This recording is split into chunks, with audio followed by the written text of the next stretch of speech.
Bismillahirrahmanirrahim. Assalamualaikum warahmatullahi wabarakatuh. Berjumpa lagi kita dan channel saya hari ini hari Jumaat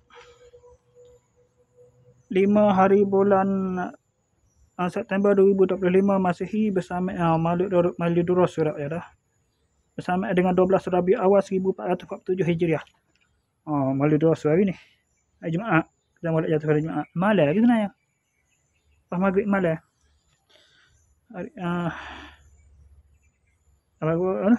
September 2025 Masihi bersama dengan 12 Rabiul Awal 1447 Hijriah. Sekarang ni pukul 6.34 minit petang. Untuk video buat masa ni saya nak 6.34 minit petang dah tak? Aduh. Daily report tak buat lagi, macam buat review dulu.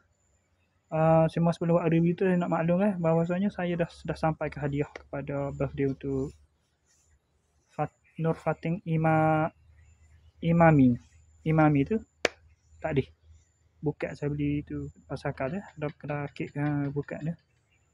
Sebab kesulitan masa tu sabit tu saya buat lalu ni produk siap lama ni. Dua lagi. Tiga lah nak sampai hajatnya nak sampai hari ni. Ni satu lagi ni hak ni, satu lagi dua lagi ni hak ni. Antaranya hak ni.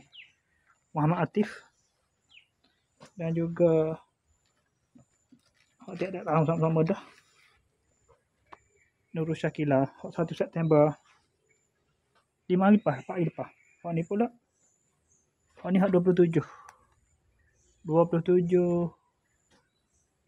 ni 27 Ogos.